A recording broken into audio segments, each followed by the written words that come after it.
Hello दोस्तों, आज हम जिस कहानी पर बात करने वाले हैं आप सोचने पर मजबूर हो जाएंगे कि ऐसा कैसे हो सकता है। यह कहानी इतनी फिल्मी है कि हकीकत में इस पर सस्पेंस फिल्म भी बनाई गई है। यह कहानी जापान के एक ऐसे अपराधी की है जो कत्ल करके लगातार वहां की पुलिस से भागता रहा और यह अपराधी इतना चालाक था, इसके बारे में पुलिस को 8000 से भी ज्यादा जानकारी मिली थी और यह अपराधी पुलिस की पकड़ से काफी दूर रहा। इस अपराधी की जानकारी देने के लिए जापान पुलिस ने इनाम भी रखा था। वह इनाम था 10 मिलियन युआन। पूरे जापान में इसके 50,000 से भी ज्यादा पोस्टर लगवाए गए थे, लेकिन फिर भी पुलिस को क्यों 30 महीने लगे इस अपराधी को पकड़ने में। यह अपराधी ऐसा क्या करता था जो पुलिस को चकमा देने के लिए कामयाब रहा। और तो और जापान के यंग लड़के और लड़कियां इस अपराधी के फैन बन चुके थे और उन्होंने इस लड़के के नाम से फैन वेबसाइट तक बना डाली, जैसे कि इंस्टा और फेसबुक पर। और कैसे इस अपराधी ने जेल के अंदर बैठकर करोड़ों रुपए कमाए। आज की इस वीडियो में हम आपको सब कुछ बताने वाले हैं। उससे पहले आप हमारे चैनल को सब्सक्राइब कर दें और वीडियो को कर दें लाइक। और चलिए अभी कहानी को करते हैं शुरू। यह कहानी शुरू होती है लिंडसे ओकर से। लिंडसे ओकर अपने माता पिता के साथ और अपनी बहन के साथ ब्रिटेन शहर में रहती थी और लिंडसे 22 साल की लड़की थी और अभी कुछ दिनों पहले ही लिंडसे की बायोलॉजी सब्जेक्ट से ग्रेजुएट हुई थी। लिंडसे एक वो लड़की थी जो अपनी लाइफ में सेटल होने से पहले ही पूरी दुनिया घूमना चाहती थी और अपने इस सपने को वो अपने बॉयफ्रेंड रियान के साथ पूरा करना चाहती थी। अब दोस्तों, दुनिया कौन नहीं घूमना चाहता, पर लेकिन दुनिया घूमने के लिए पैसों की बहुत ज्यादा जरूरत होती है। अब लिंडसे के पास भी इतने पैसे नहीं थे कि वो पूरी दुनिया घूम सके। फिर इसलिए लिंडसे ने पहले जॉब करके कुछ पैसे कमाने का सोचा। लिंडसे काफी इंटेलिजेंट लड़की थी और उसका टीचिंग करने में काफी मन था। उसे किसी ने कहा कि जापान में जाकर वह पढ़ा सकती है और उसको पैसे भी काफी अच्छे मिलेंगे। इसीलिए लिंडसे अक्टूबर 2006 में जापान जाती है और वहाँ जाकर इंग्लिश पढ़ाने के लिए इंटरव्यू देने लगती है। उस समय वहाँ पर नोवा नाम का एक इंस्टीट्यूट था और इसमें लिंडसे ने भी अप्लाई किया था। फिर नोवा में लिंडसे का इंटरव्यू होता है जिसमें वो सिलेक्ट हो जाती है। जापान में नोवा इंस्टीट्यूट की काफी सारी ब्रांच थी, लेकिन लिंडसे को टोक्यो के इकोवा शहर की ब्रांच में इंग्लिश पढ़ाने के लिए जॉब मिली। लिंडसे ने अपने रहने के लिए नोवा इंस्टीट्यूट के पास ही अपार्टमेंट किराए पर लिया। यहाँ पर उसके साथ नोवा इंस्टीट्यूट की 2 और टीचर मिल गई और फिर लिंडसे की उन दोनों के साथ अच्छी दोस्ती हो गई और वह हर रोज अपने घर वालों और अपने बॉयफ्रेंड रियान के साथ फोन पर बातें करती थी। उसके बॉयफ्रेंड यानी रियान ने लिंडसे को बताया था कि उसे जापान ब्रिटेन से काफी ज्यादा सेफ लगता है। और अब वक्त है कहानी में विलन से आपका इंट्रोडक्शन करवाने का। दोस्तों, यह है ताजासुहा इचिहाशी। घटना के वक्त यानी 2007 में इसकी उम्र 28 साल थी और यह टोक्यो के इशिकावा अकेला एक अपार्टमेंट में रहता था। ताजासुहा के पिता जाने माने ब्रेन सर्जन थे और उसकी माँ की भी काफी अच्छी जॉब थी। ताजासुहा एक रईस घर का बिगड़ा हुआ बेटा था और उसको जेब खर्च करने के लिए महीने के 60,000 रुपए मिलते थे और वह सारा दिन घूमता फिरता और अकेला बैठा रहता था। ताजसुआ में बस एक ही अच्छी आदत थी कि वो अपने फिटनेस का काफी ध्यान रखता था और रोज की 25 या 30 किलोमीटर साइकिलिंग करता था और सुबह जिम भी जाता था। इसके अलावा ताजसुआ मार्शल आर्ट भी करता था। ताजसुआ ने एक दिन मेट्रो में लिंडसे को देखा और उसे देखते ही रह गया। लिंडसे उस समय इंस्टीट्यूट में जा रही थी। जैसे ही वो अपने स्टेशन पर उतरती है तो ताजसुआ भी उसके साथ ही पीछे पीछे चलने लगता है। अब उसने लिंडसे का ना ही इंस्टीट्यूट देख लिया बल्कि उसकी टाइमिंग भी नोट कर ली कि वो कब आती है और कब जाती है। इस दिन के बाद हर दिन ताजसुआ मेट्रो स्टेशन पर लिंडसे का इंतजार करता है और उसके इंस्टीट्यूट तक उसके पीछे जाता है। तो दोस्तों, ताजसुआ एक बिगड़ा हुआ लड़का तो था ही, लेकिन वो चालाक भी बहुत था। एक दिन लिंडसे अपनी क्लास लेकर मेट्रो की तरफ वापस आ रही थी और आज ताजसुआ मेट्रो में उसके पीछे ही खड़ा था और उसने हिम्मत करके लिंडसे से हाय बोला। उसने कहा कि आप तो मेरी इंग्लिश की टीचर हो जो कि नोवा इंस्टीट्यूट में पढ़ाती हो। लेकिन दोस्तों, लिंडसे को अपने हर एक स्टूडेंट के बारे में पता था और उसने ताजसुआ से कहा कि वो उसे नहीं जानती, शायद आपको कुछ गलतफहमी हुई है। और इतना बोलकर लिंडसे अपने स्टेशन पर उतर जाती है। इसके बाद लिंडसे तेजी से पार्किंग की तरफ पहुंचती है और वहां पर उसकी साइकिल खड़ी होती है। वो उसे लेकर वहां से निकल जाती है, लेकिन उसने जब पीछे मुड़ के देखा तो ताजसुआ उसी की तरफ आ रहा था। उसे इग्नोर करके लिंडसे अपने घर की ओर जाने लगती है। काफी दूरी तय करने के बाद लिंडसे ने पीछे देखा तो ताजसुआ भी उसके पीछे ही पीछे दौड़ रहा था। लेकिन 10 मिनट के बाद लिंडसे अपने अपार्टमेंट के सामने थी और ताजसुआ भी वहीं पहुंच जाता है। ताजसुआ ने लिंडसे से कहा, मेरी इंग्लिश काफी कमजोर है और मैं आपसे पर्सनल ट्यूशन लेना चाहता हूँ। लेकिन लिंडसे को उसका बर्ताव काफी बुरा लगा और उसने मना कर दिया। दोस्तों, ताजसुआ एक बहुत ही चालाक लड़का था। उसने लिंडसे से कहा, उसको एक गिलास पानी पिला दो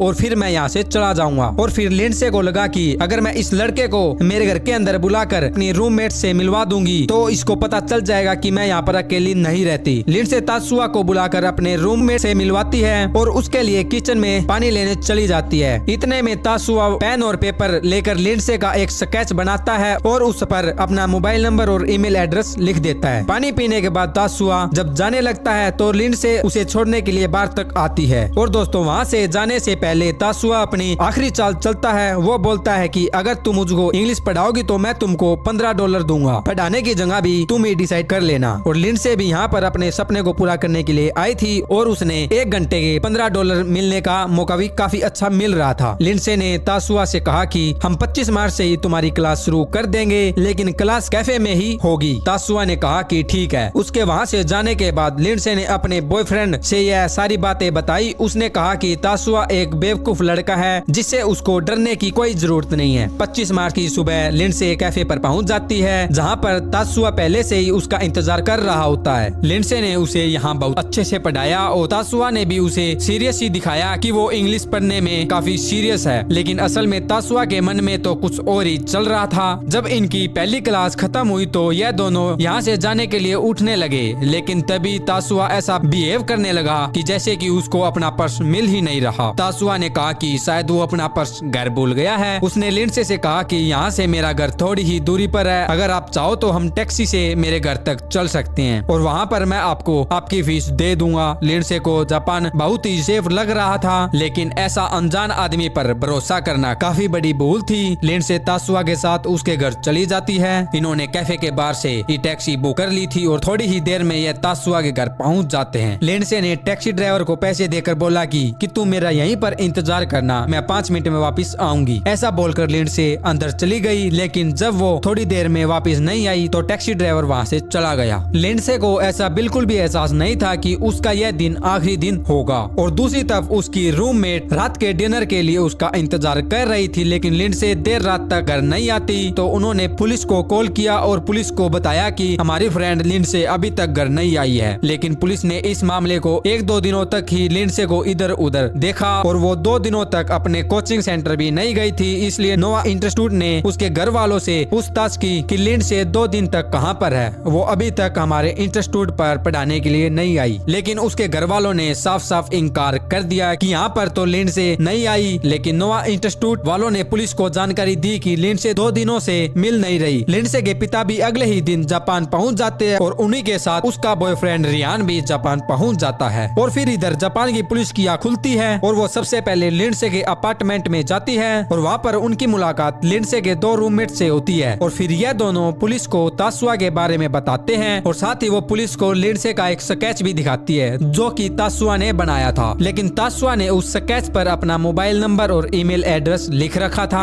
रियान ने भी तासुआ पर शक किया क्योंकि लिंडसे ने रियान को बताया था कि एक लड़का है जो कि उसे इंग्लिश पढ़ना चाहता है। यह सुनकर पुलिस के 2 ऑफिसर तासुआ के घर पहुंच जाते हैं और वो सिर्फ उसके दरवाजे के बाहर खड़े रहते हैं। पुलिस वाले चाहते थे कि तासुआ खुद ही गेट खोलकर बाहर आ जाए, लेकिन दोस्तों पुलिस के ऐसे व्यवहार की वजह थी जापान का कानून। उस समय जापान में एक नियम था कि पुलिस बिना कोर्ट के ऑर्डर के किसी घर का दरवाजा नहीं तोड़ सकती और न ही उसे खटखटा सकती। तासुआ के घर की सारी लाइट बंद थी, जिसकी वजह से पुलिस वालों को लगता है कि शायद इस वक्त वो घर पर नहीं है। पुलिस वाले वापस जाने की सोच रहे थे कि तभी तासुआ के एक पड़ोसी ने पुलिस वालों को अपने इशारे से अपने पास बुलाया। यह पड़ोसी पुलिस को अपने घर के अंदर ले जाता है और उन्हें बताता है कि तासुआ अभी अपने घर के अंदर ही है। यह पड़ोसी उन्हें एक और अजीब बात बताता है कि एक दिन पहले यानी 26 तारीख को तासुआ के घर से एक आवाज आ रही थी कि मानो कोई भारी चीज को घिसड़ कर बाहर बालकनी में लाया हो। फिर पुलिस वालों ने इसी पड़ोसी की बालकनी में जाकर देखा तो उन्हें तासुआ की बालकनी में एक व्हाइट बाटअप दिखता है। अब पुलिस वालों को शक होने लगता है और वहाँ पर थोड़ी देर में और भी पुलिस ऑफिसर बुला लिए जाते हैं और सभी अलग अलग फ्लोर में अपनी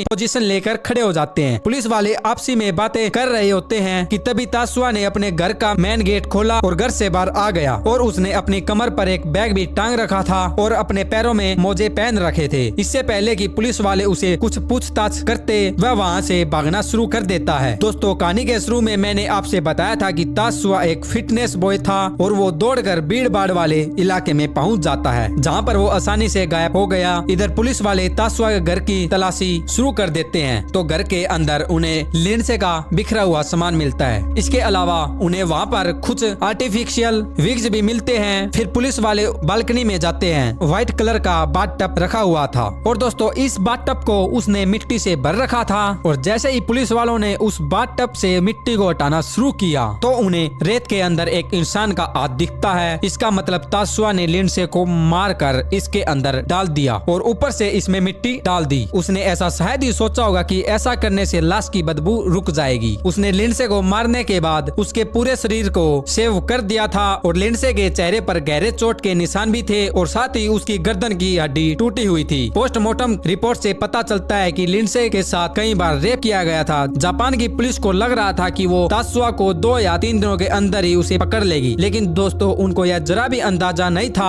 कि यह अपराधी कितना शातिर है और इसे पकड़ने में उनके कितने पसीने छूटने वाले हैं। पुलिस ने 27 मार्च को लिंडसे के पिता को फोन करके हॉस्पिटल बुलाया और फिर लिंडसे के पिता और रियान अस्पताल पहुंच जाते हैं। फिर लिंडसे के पिता ने बॉडी को आइडेंटिफाई कर लिया। बिल ने कसम खाई कि जब तक उसकी बेटी का कातिल नहीं जाता वो चैन की सांस नहीं बैठेगा। और दोस्तों आप यह वीडियो लास्ट तक देखने के बाद अच्छे से जान जाओगे कि बिल ने यह कसम कितनी अच्छे से निभाई। पुलिस ने उसी दिन तासुआ के पोस्टर पूरे शहर में लगवा दिए जिसमें उसकी कुछ फोटो लड़की के रूम में भी थी। अब दोस्तों आपको पता होगा कि पुलिस को तासुआ के घर से नकली बैग भी मिले थे जिसकी वजह से पुलिस को पूरा शक था कि वह अपना बेस बदलकर शहर में घूम रहा है। पुलिस ने उसके ऊपर 1 मिलियन युआन का इनाम भी रखा था। धीरे धीरे वक्त बीतने लगा और अभी भी तासुआ पुलिस की पहुंच से काफी दूर था। इधर लिंडसे के पिता को यह लग रहा था कि कहीं पर यह केस ठंडा न पड़ जाए, इसलिए उन्होंने केस को ब्रिटेन के सरकार के सामने रखा और उसने मदद मांगी। बिल ने अपने देश की सरकार पर मीडिया के जरिए दबाव भी डाला और इसका फायदा यह भी हुआ। जून 2007 में ब्रिटेन पुलिस की एक टीम को जापान भेजा गया ताकि दोनों देशों की पुलिस इस केस पर काम कर सके। इसकी वजह से तासुआ तो नहीं पकड़ा गया, लेकिन अब जापान के ऊपर इंटरनेशनल प्रेशर बढ़ने लगा और बिल वापस अपने देश आ गया। पर वो हर हफ्ते जापान की मीडिया को मेल भेजता रहा और उनको इस केस को दिखाने के लिए बोलता रहा और अब धीरे धीरे वक्त बीत रहा था और फिर इस घटना को 1 साल हो गया। इस घटना की बरसी यानी 25 मार्च 2008 को लिंडसे का पूरा परिवार जापान पहुंच जाता है जहां पर यह लोग मीडिया से मीटिंग करते हैं, अपनी बात जापान की सरकार तक पहुंचाने को बोलते हैं। लिंडसे के पिता की बात रंग लाई थी। देखते ही देखते जापान में इस केस के बारे में फिर से बातें होने लगी। पुलिस फिर से जापान में 30,000 पोस्टर लगवा देती है और इनाम को 1 मिलियन युआन से बढ़ाकर 10 मिलियन युआन रख दिया जाता है। दोस्तों इधर तासुआ टोक्यो के आसपास के शहरों में छुपकर रहता था। उसने अपने लिए कुछ कैप और चश्मे खरीद रखे थे ताकि उसे कोई पहचान ना सके और वो ऐसे इलाकों में नहीं जाता था जहाँ पर कैमरे लगे होते थे। इसके अलावा उसने एक रूल बना लिया कि वो 1 घंटे से ज्यादा किसी भी जगह पर नहीं रुकेगा। पुलिस को बहुत सी कॉल मिलती है जिसमें उन्होंने तासुआ के मिलने का पता मिलता है। जब तक वहाँ पर पुलिस पहुँचती है वहाँ से तासुआ भाग जाता था और उसके पीछे उसका 1 घंटे वाला रूल काम आ रहा था। एक दिन वह रात के डिनर के लिए निकलता है तो उसने अपना एक नया पोस्टर मिलता है। अपना पोस्टर तो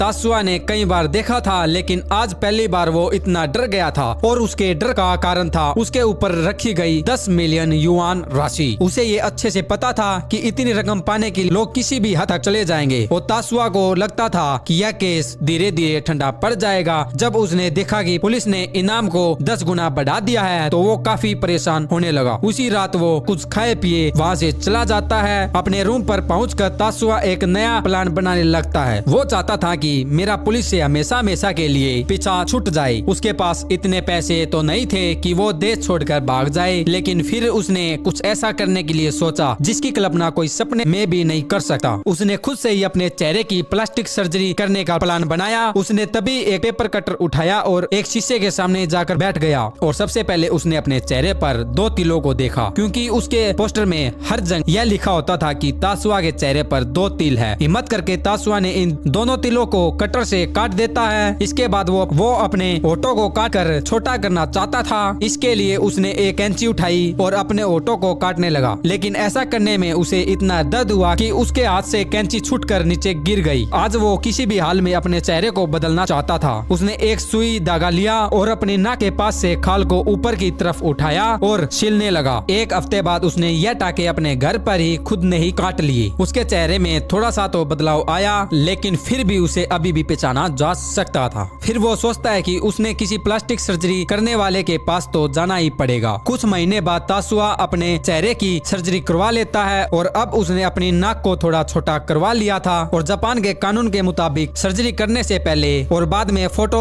लेना कंपलसरी होता है। जिस डॉक्टर ने तासुआ की सर्जरी की थी वो एक दिन बाजार में वो तासुआ का पोस्टर देखता है। उसे ऐसा लगता है कि उसने इस आदमी को कहीं पर पहले देखा है। फिर वो तुरंत अपने क्लिनिक पर जाता है और अपनी सारी फाइलों को देखता है। फिर उसे एक फाइल में तासुआ की फोटो मिलती है। डॉक्टर तुरंत इन फोटो को लेकर पुलिस स्टेशन जाता है, जिसके बाद पुलिस तासुआ के नए लुक वाले पोस्टर को जापान में हर जगह लगवा देती है। 25 मार्च 2009 को लिंडसे की मौत की दूसरी बरसी हो गई थी और फिर बिल अपने परिवार के साथ जापान पहुंच जाता है। इस बार भी उन्होंने मीडिया को बुलाया और फिर से न्यूज पर तासुआ की खबर चलाने का बोला और फिर से जापान में इस केस पर चर्चा चलने लगी और फिर से जापान की पुलिस ने तासुआ के नए लुक में पोस्टर लगवा दिए। तासुआ को इस बात का पता चला तो वो पहले से भी ज्यादा डर गया था। दोस्तों, एक दिन पुलिस को खबर मिलती है कि तासुआ समुद्री जहाज के रास्ते फिलिपींस भागने की फिराक में है। उसे आखिरी बार कोस्का के सी पोर्ट पर देखा गया था। पुलिस तुरंत कुछ ऑफिसरों के साथ वहाँ पर पहुँच जाती है और वहाँ पर पहुँचकर उसकी तलाश शुरू कर देती है। थोड़ी ही देर में पुलिस को एक आदमी रेस्टोरेंट के बाहर आता दिखाई देता है। उसने एक हुड्डी पहन रखी थी और बालों को अपनी आंखों के ऊपर ढक रखा था और यह आदमी कोई और नहीं बल्कि तासुआ था। उसने जैसे ही इतनी सारी पुलिस को अपने चारों ओर देखा तो वो समझ गया कि आज उसका काम खत्म हो चुका है। एक पुलिस ऑफिसर ने उसे कहा कि अपना नाम बताओ, तो जवाब में वो बोलता है कि मैं हूँ तासुआ। इतना सुनकर पुलिस उसको गिरफ्तार कर लेती है और देखते ही देखते जापान में यह खबर फैल जाती है। दिसंबर 2009 में तासुआ पर रेप और मर्डर के चार्ज लगते हैं। कोर्ट में केस चलते चलते साल 2011 आ गया। दोस्तों, तासुआ के बारे में आप यह तो जान गए होंगे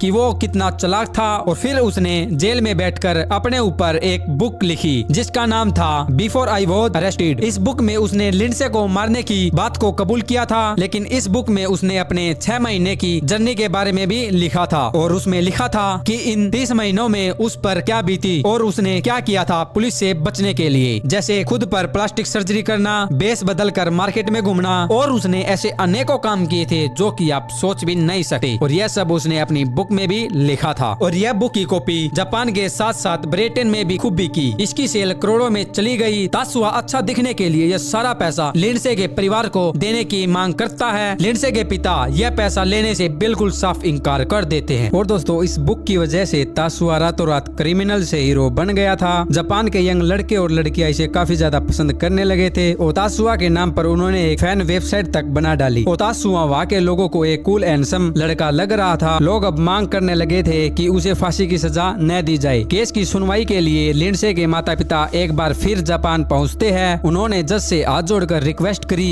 कि तासुआ को कड़ी से कड़ी सजा दी जाए। तासुआ ने एक बार फिर से अपनी चाल चली और वो कोर्ट में जमीन पर लेटकर लिंडसे के माता पिता के सामने माफी मांगने लगा। उसने बोला कि मेरी लिंडसे को मारने की कोई प्लानिंग नहीं थी और मैंने तो बस उसकी आवाज दबाने के लिए उसके फेस को दबाया था, जिसकी वजह से वो मर गई। दोस्तों, शायद आपको याद होगा कि लिंडसे के फेस पर चोट के निशान काफी थे और साथ ही उसकी गर्दन की हड्डी टूटी हुई थी। खैर, कोर्ट ने इस कत्ल के लिए उसे दोषी माना गया और फांसी की सजा देने की बजाय उसे उम्र कैद की सजा सुनाई गई। कोर्ट का यह मानना था कि तासुआ कोई सीरियल किलर नहीं है और वो अभी भी सुधर सकता है। इस फैसले से लिंडसे का परिवार इतना खुश तो नहीं हुआ, पर उन्होंने यह फैसला स्वीकार कर लिया। और दोस्तों, आपको यह स्टोरी कैसी लगी हमें कमेंट करके जरूर बताएं और साथ ही हमारे चैनल को सब्सक्राइब करके वीडियो को लाइक जरूर कर लें।